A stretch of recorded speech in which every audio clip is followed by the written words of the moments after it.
आदाब। मुनसिफ बिहार में आपका इस्तकबाल है। मैं हूं आपके साथ सैयद अनवारुल्लाह खौरी। बढ़ते हैं खबरों की तफसील की जानिब, लेकिन इससे पहले एक नजर हेडलाइंस पर। राजीव रंजन, जतिन राम मांझी, गिरिराज सिंह ने संभाली अपनी अपनी वजारतें। मरकजी वुज़रा ने अपनी जिम्मेदारियां बहुत बखूबी अदा करने का किया अज़्म। लालू प्रसाद यादव ने अपने अहले खाना और पार्टी कारकुनों के साथ मनाई 77वीं सालगिरह। मुल्क में गंगा जमनी तहजीब को मजबूत करने पर दिया जोर। तेजस्वी यादव ने कहा, इस मरतबा मरकज में अपोजिशन है मजबूत। मुल्क भर में जात पात पर मबनी मरदमशुमारी कराने का किया मुतालबा। पूर्णिया से नौमुंतखब रुकने पार्लियामेंट पप्पू यादव के खिलाफ मुकदमा दर्ज। एक ताजिर से भारी रकम लेने की कोशिश का इल्जाम। पप्पू यादव ने करार दिया सियासी साजिश। आइंदा 6 माह में जन स्वराज में 1 करोड़ लोगों को किया जाएगा शामिल। कन्वीनर प्रशांत किशोर का दावा, रियासत में लोगों को है मुतबादिल की तलाश। जेडीयू के रुकने पार्लियामेंट राजीव रंजन उर्फ लल्लन सिंह ने आज अफजाइश मवेशियां, माही परवरी और पंचायती राज की वजारत का चार्ज संभाल लिया है। और चार्ज संभालने के बाद मीडिया से खिताब करते हुए मरकजी वजीर ने कहा कि नरेंद्र मोदी हुकूमत के विजन और पॉलिसियों पर अमल दरामद में तसलसल रहेगा। लल्लन सिंह ने कहा कि उनकी तवज्जो किसी भी रुकावट को दूर करने पर मरकूज रहेगी जो इस विजन के निफाज में जाहिर हो सकती है। इस मौके पर वज़राए ममलिकत प्रोफेसर SP सिंह बघेल और जॉर्ज कुरियन ने भी अपनी जिम्मेदारियां संभाली हैं। जतिन राम मांझी ने माइक्रो, स्मॉल और मीडियम एंटरप्राइजेस की वजारत का चार्ज संभाल लिया। वो 2014 से 2015 के दरमियान बिहार के वजीर आला रह चुके हैं। शोभा करंदलाजे ने micro, small and medium enterprises की वजारत में वजीर ममलिकत के तौर पर चार्ज संभाला। सेक्रेटरी MSME और वजारत के तमाम सीनियर अफसरान ने मरकजी वजीर और वजीर ममलिकत का खैर मकदम किया। जतिन राम मांझी ने चार्ज संभालने के बाद वजीर आजम का शुक्रिया अदा किया।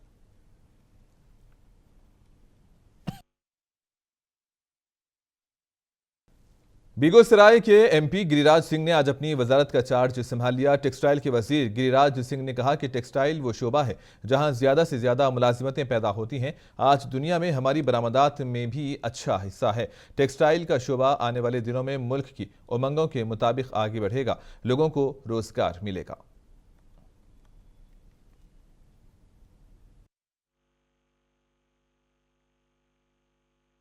आपने काम संभाला, अगले 100 दिन का क्या एजेंडा रहने वाला है सरकार का? उस पर बहुत फोकस है प्रधानमंत्री का।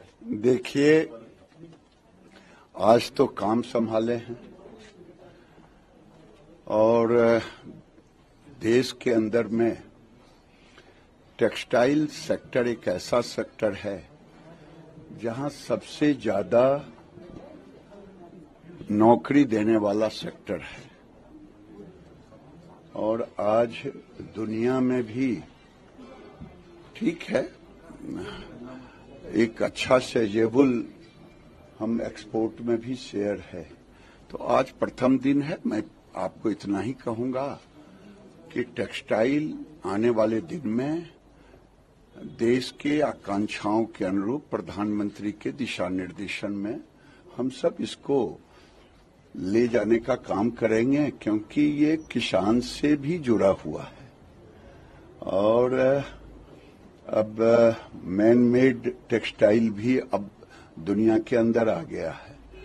तो मैं समझता हूं कि ये टेक्सटाइल सेक्टर अभी भी और आगे भी एक बहुत बड़ा लोगों को रोजगार देने का अवसर का काम। लालू प्रसाद यादव ने अपनी 77वीं सालगिरह मनाई। सालगिरह के जश्न में लालू यादव की अहलिया राबड़ी देवी, उनकी बेटी रोहिणी आचार्य समेत खानदान के दीगर अरकान और पार्टी के कारकुन मौजूद थे।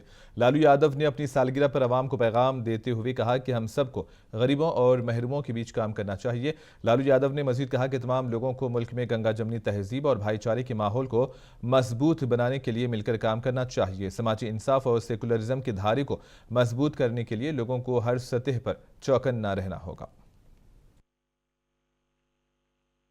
सामाजिक न्याय और धर्मनिरपेक्षता, लोकतंत्र, संविधान, इसी की रक्षा के लिए राजद खड़ा है। गांव के किसान, गरीब, गुरबे सबके लिए हमारा कमिटमेंट रहा है जो पार्टी का हम उस पर आज भी खड़े हैं, आगे भी हमारा वही, हम किसी उद्देश्य को बदलते नहीं हैं, हमारा उद्देश्य बिल्कुल शाश्वत है, उसी पर पूरी पार्टी टिकी हुई है। आज जन्मदिन का क्या बधाई दी आपने? हाँ? आज जन्मदिन है आपके सुप्रीमो का, क्या बधाई दी? मैसेज केवल एक, नौजवानों लगे रहो, गांव गरीब किसान मजदूरों को रक्षा, विद्यार्थियों को, बेरोजगारों की करते रहो। ये गांव जिंदा रहेगा तभी राष्ट्र आगे बढ़ेगा। कल जिस तरह मंत्रिमंडल आरजेडी लीडर तेजस्वी यादव ने कहा कि इस बार बिहार फैसलाकुन किरदार में है। नीतीश कुमार और दूसरों को बिहार के लिए खुसूसी रियासत का दर्जा देने का मुतालबा करना चाहिए। इसके साथ साथ पूरे मुल्क में जात पात पर मबनी मर्दमशुमारी होनी चाहिए। इस बार पीएम मोदी इधर उधर बोलकर नहीं बच सकते, क्योंकि अपोजिशन बहुत मजबूत किरदार में है। पिछली बार शपथ लिया है, लेकिन इस बार का जो विपक्ष है बहुत ही मजबूत विपक्ष है। तो इस बार जो मोदी जी ने बार बार कहा है कि हम बिहार को कई चुनावों में कि बिहार को विशेष राज्य का दर्जा देंगे, लेकिन इस चुनाव में नहीं कहा था। और इस बार बिहार जो है निर्णायक भूमिका में है। मतलब अगर नीतीश जी सब लोग अगर मांग करें बिहार को विशेष राज्य के दर्जे को दिलाने के लिए, तो ये मांग करनी चाहिए। आरजेडी लीडर मनोज झा ने कहा कि उन्हें मोदी हुकूमत से कोई अच्छी तवक्कुआत नहीं है। इन्होंने कहा कि जिस शख्स ने इंतखाबी मुहिम के दौरान मंगलसूत्र, हिंदू मुस्लिम और शरई कानून नाफिज करने जैसी बातें की हैं, उनसे अच्छाई की तवक्को नहीं की जा सकती।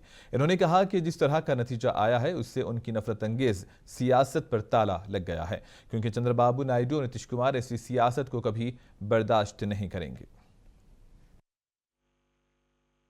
देखिए, मेरा तो सच पूछे तो मेरी कोई अपेक्षा ही नहीं है। जो व्यक्ति और जिसका दल हिंदू मुसलमान शरिया कानून लागू कर देगा, भैंस मंगलसूत्र छीन लेगा वगैरह वगैरह, उनसे क्यों मैं ये अपेक्षा करूं। बस मैं इतना चाहता हूं कि मैंडेट साफ है।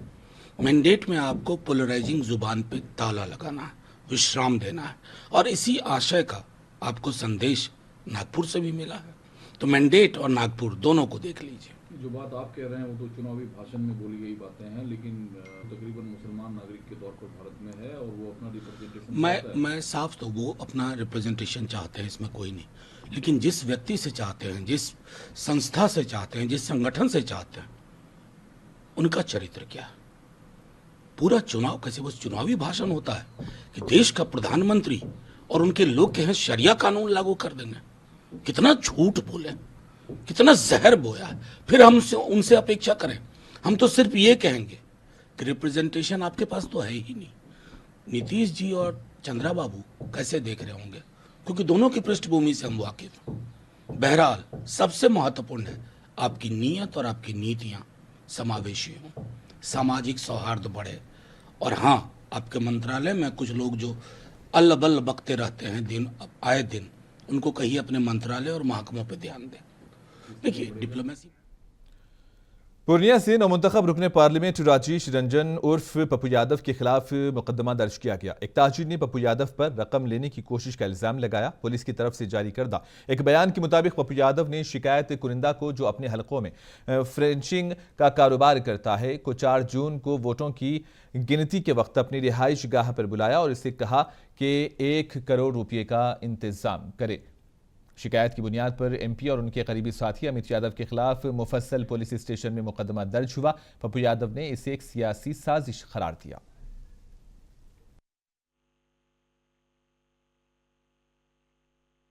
कल एक फर्नीचर व्यवसायी के द्वारा माननीय सांसद पप्पू यादव जी और उनके एक सहयोगी के ऊपर रंगदारी मांगने का आरोप लगाते हुए एफआईआर दर्ज कराया गया है और अभी पुलिस एफआईआर दर्ज कर उसमें अनुसंधान कर रही है और अनुसंधान के उपरांत जो भी फैक्ट सामने आएगा उसके आधार पे हम लोग आगे की कार्रवाई करेंगे। तो क्या लग रहा है, तो क्या नहीं लग रहा है, नहीं, जो अभी अनुसंधान में कुछ फैक्ट जो आना है वो फैक्ट के आधार पे तय होगा कि वो जो आरोप लगाया गया है वो सही है।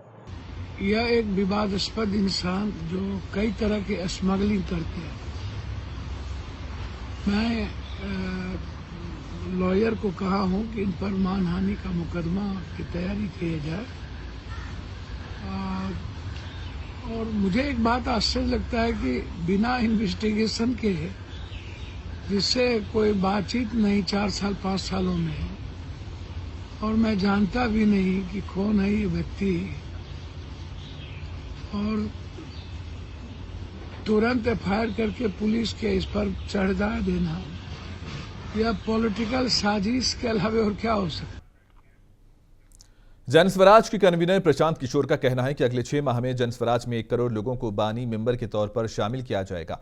प्रशांत किशोर ने दावा किया कि एक सर्वे के मुताबिक बिहार में 50 से 55% लोग एक नए ऑप्शन की तलाश में हैं। प्रशांत किशोर ने एक प्रेस कॉन्फ्रेंस में कहा कि पदयात्रा का मकसद उन तमाम लोगों को मुत्तहिद करना भी है जो नई पार्टी बनाना चाहते हैं। लेकिन पदयात्रा का उद्देश्य यह है कि ऐसे सारे लोगों को इकट्ठा किया जाए जो नया दल बिहार में बनाना चाहते हैं। यहाँ के जो आंकड़े हैं, सर्वे है, वो बता रहे हैं कि करीब करीब 50 से 55% बिहार के लोग ये चाहते हैं या समझते हैं कि बिहार में कोई नया प्रयास, नया विकल्प होना चाहिए। अब उनको ये नहीं पता है कि वो दल कौन होना चाहिए, कौन उसको लीड करे, क्या उसकी प्राथमिकता हो, लेकिन उनको ये समझ है कि बिहार में कुछ नया होना चाहिए। जदयू, आरजेडी, भाजपा से तो बिहार सुधरने वाला नहीं है। उन 50% लोगों को अगर आप इकट्ठा करेंगे तो 6 करोड़ लोग हो जाएंगे। जब हमने पदयात्रा शुरू की तो हमारा लक्ष्य था कि हर प्रखंड से हम 20 आदमी को चुनकर निकालेंगे, तो बिहार में 10-15 हजार लोग हो जाएंगे जो मिलकर दल बनाएंगे। अभी करीब करीब 2 से 2.5 हजार लोग हर प्रखंड से जनस्वराज से जुड़ते हैं। तो इस चीज को व्यवस्थित करने के लिए अभी हम लोग एक अभियान शुरू कर रहे हैं कि जो भी इसका संस्थापक सदस्य बनना चाहता है वो इससे जुड़ सकता है, संस्थापक सदस्य बन सकता है। और हम लोग की अपनी समझ ये है कि करीब अगले 6 महीने में 1 करोड़ बिहार के लोगों को संस्थापक सदस्य के तौर पर इसमें जोड़ा जाएगा। देही तरक्की के वजीर श्रवण कुमार ने कहा कि मुल्क तेजी से तरक्की करेगा और पसमानदा बिहार पर खुसूसी तवज्जो दी जाएगी। नरेंद्र मोदी की क़ियादत में नई हुकूमत सबको साथ लेकर चलेगी। रियासती वजीर ने कहा कि एनडीए के साथ जेडीयू ने चुनाव लड़ा था और पार्टी ने हुकूमत की तश्कील में भी अपना रोल अदा किया। अच्छा लगता है और देश और तेजी से प्रगति करेगा, विकास करेगा। और जिन क्षेत्रों में बिहार पीछे है, पिछड़ा हुआ है, उन क्षेत्रों पर विशेष तौर पर, और सिर्फ बिहार नहीं, देश के जो अन्य राज्य पिछड़े हैं, जो विकसित प्रदेश के श्रेणी में अभी तक नहीं आए हैं, उनको विकसित प्रदेश की श्रेणी में लाने के लिए देश के प्रधानमंत्री जी और देश में जो नई सरकार तीसरी बार बनी है वो काम करेगी। नीतीश कुमार किंग मेकर की भूमिका में है, ये कहा जा रहा है।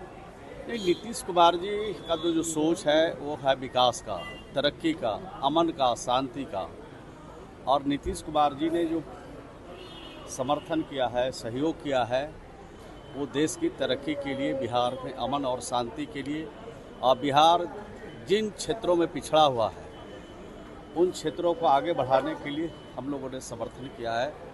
और एनडीए के साथ हम लोग चुनाव लड़े थे और उसके हिसाब से हम लोगों ने ईमानदारी से, निष्ठा के साथ अपना समर्थन देश के प्रधानमंत्री आदरणीय नरेंद्र भाई मोदी को दिया। सीतामढ़ी के एमपी दिवेश चंद्र ठाकुर ने कहा कि नीतीश कुमार ने बिहार में जो तरक्की की है इसका असर जमीन पर दिख रहा है। इन्होंने कहा कि बिहार को खुसूसी रियासत का दर्जा दिया जाना चाहिए। दिवेश चंद्र ठाकुर ने कहा कि अब अपोजिशन 5 साल तक जो बोलना है बोलती रहे।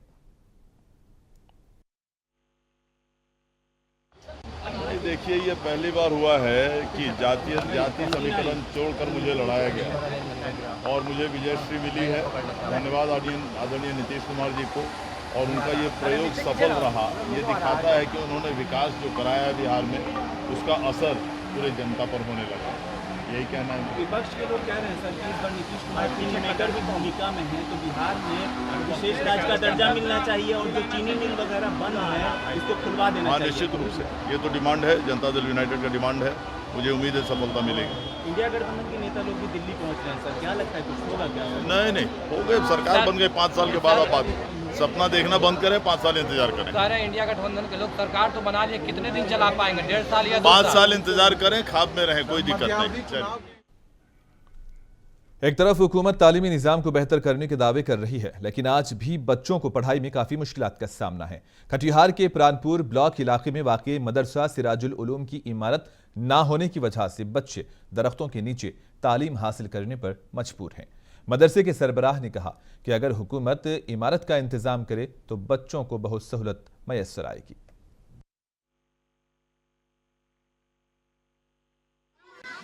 ये मदरसा सिराजुल उलूम गोसाईपुर मंझेली प्राणपुर कटिहार बिहार है। क्या दिक्कतें हैं आपके मदरसे में? मदरसे में तो सर बहुत सारी दिक्कतें हैं। स्कूल की भांति मदरसे के बच्चों को जो है एमडीएम के सिवा कुछ नहीं मिलता है। जैसे इन दिनों में मदरसे में स्कूल में बच्चों को जो है बैग, कॉपी, कलम, पेंसिल वगैरह दिया गया, लेकिन मदरसे के बच्चों को नहीं दिया गया। उसके साथ साथ जो है 1 से 8 तक बच्चों को किताबें दी गई, मदरसे के बच्चों को जो कि एक भी बच्चों को किताब नहीं मिली है। उसके अलावा मदरसे में स्कूल की तरह जो है सरकारी मदरसा है बोलते हैं लोग, इसलिए गांव घर के लोग पहले की तरह जो है ताउन करना, कोऑपरेशन करना छोड़ दिया और सरकारी मदरसा लोग मानते हैं, लेकिन सरकार की तरह जो है स्कूल में जो कमरे वगैरह बनते हैं, रूम वगैरह बनते हैं, वो मदरसे में नहीं बनते हैं। तो इसलिए मदरसे में रूम की काफ़ी कमी है।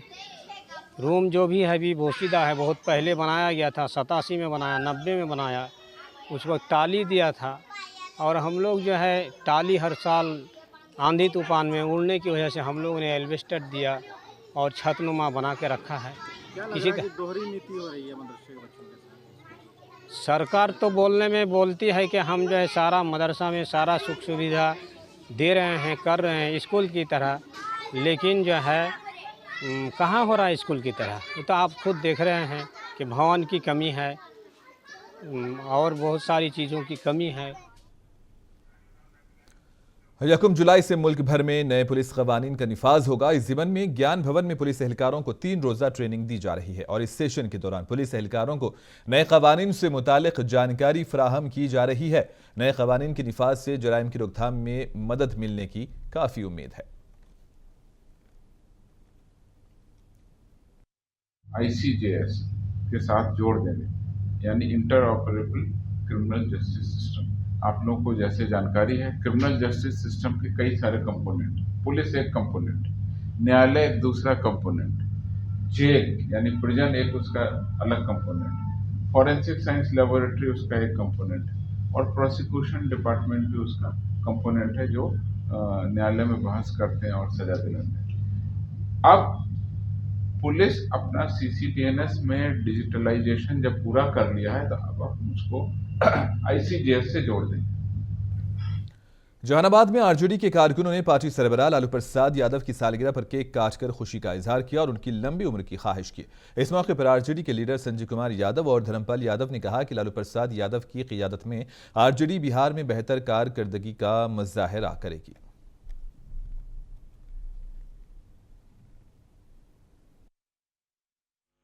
मानवर, गरीबों, दलितों, मजलूमों, वंचितों के मसीहा राष्ट्रीय अध्यक्ष मानवर लालू प्रसाद यादव जी का 77वां जन्म दिवस है। उनके जन्म दिवस के शुभ अवसर पर जिला राजद कमेटी की ओर से राजद कार्यालय में उनके जन्म दिन के अवसर पर केक काटकर हम लोग सेलिब्रेट कर रहे हैं, खुशियाँ मना रहे हैं और साथ ही साथ ईश्वर से कामना कर रहे हैं कि वो स्वस्थ रहें, दीर्घायु हों, ताकि लंबे समय तक राष्ट्रीय जनता दल का नेतृत्व करें और गरीब। पटना से मुतसिल शाहपुर थाने के तहत माधवपुर दियारा गांव में सुबह सवेरे एक नौजवान को गोली मारकर हलाक कर दिया गया। मुतवफ़ी की शिनाख्त माधवपुर दियारा के साकिन झूलन राय के तौर पर हुई। मोटरसाइकिल पर सवार अफराद ने झूलन राय को 3 गोलियां मारकर हलाक किया। कत्ल की वारदात से इलाके में खौफ हिरास का माहौल देखा गया। अपराधी के कारण हत्या हुआ। अच्छा। हाँ। कब हुआ, कैसे हुआ? 5 सवा 5 बजे। अच्छा। यह घटना घटी है। इसमें 3-4 आदमी संलग्न है। 2-3 आदमी लाइनर का काम किया है और 2-3 आदमी इसको लड़का को गोली मारा है। गाय दूह रहा था, गाय दूह लेके बैठा है, उसी समय पीछे से इस पर 3 आदमी 3 को गोली मारा है। प्रशासन से क्या मांग? समस्तीपुर जिले के मोरसंड गांव में बिजली के शॉर्ट सर्किट की वजह से एक घर में आग लगने का वाकया पेश आया। मुकामी लोग आग पर काबू पाने की कोशिश कर रहे थे कि घर में रखा गैस सिलेंडर फट गया। आग की लपेट में आकर निस्फ दर्जन से जायद अफराद झुलस गए। बादशाह फायर ब्रिगेड की टीम और मुकामी लोगों की मदद से आग पर काबू पाया गया। जख्मियों के इलाज के लिए समस्तीपुर सदर अस्पताल मुंतकिल किया गया, जहां इब्तदाई तिब्बी इमदाद के बाद डॉक्टर्स ने इन्हें दीगर अस्पताल को रिफर किया। आग लग गया घर में, कैसे? आग लग गया, सिलेंडर फटने की वजह से ये सब घटना। सिलेंडर फटा, 2 लोग इसमें घायल है, 8 आदमी घायल है। और रास्ते में इन लोग का घर कहाँ है? बक्सर में मुफस्सल थाना इलाके के मेहदा गांव के करीब छापा मारे गए एक कानकनी अफसर पर रेत माफिया ने जानलेवा हमला किया। इस हमले में कानकनी अफसर कृष्ण कुमार शदीद तौर पर जख्मी हुए। उन्हें फौरी तौर पर इलाज के लिए बक्सर के सदर अस्पताल मुंतकिल किया गया, जहां उनकी हालत तशवीशनाक बताई जा रही है। वाकई की इतला मिलते ही सब डिविजनल अफसर धरुंद्र कुमार मिश्रा ने अस्पताल पहुंचकर जख्मी एहलकार की खैरियत दरियाफ्त की। इन्होंने कहा कि हमला आवरों की शिनाख्त की जा रही है और उनके खिलाफ कानूनी कार्रवाई होगी।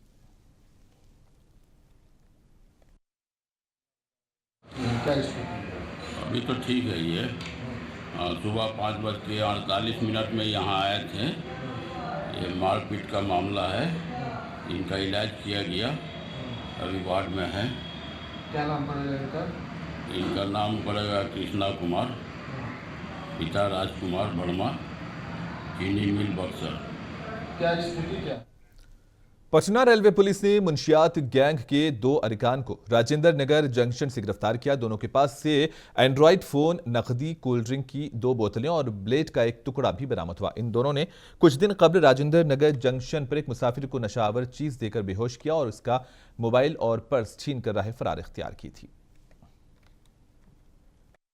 दिनांक 25 अप्रैल को राजेंद्र नगर स्टेशन पे राहुल कुमार जो मुजफ्फरपुर के रहने वाले हैं, उनको अज्ञात लोगों के द्वारा माजा जो पेय है उसमें नशीला दवा पिलाकर बेहोश कर दिया गया। उनका mobile, Aadhaar card, PAN card, ATM card ले लिया गया था। यह गंभीर घटना हुई थी अपनी दिमाग में। और उसके बाद जब उनका मोबाइल चला गया, उसके बाद उनके मोबाइल से अवैध निकासी भी 8,000 रुपये की। मगरबी चंपारण के बेतिया नगर थाना इलाके में मुजरिमों ने दिन दहाड़े एक मेडिकल शॉप पर 2 अफराद से 80,000 रुपये और 40,000 रुपये छीनकर फरार हुए। यह सारा वाकया CCTV कैमरे में कैद हो गया। पुलिस मामले की जांच कर रही है। क्या नाम है आपका? क्या कैसे हुआ है आपके साथ? क्या घटना घटा है? स्टेट बैंक से पैसा निकाले। कितना पैसा निकाले हैं? 80,000 जी। कैमरा में कैमरा पूरा खरीदने के लिए मेरा साथ में पार्टनर था। हाँ। दवा खरीदने के लिए। और इसी के साथ ही खबरों का सिलसिला यहीं पर इख्तिताम पजीर होता है। दीजिए इजाजत, आदाब।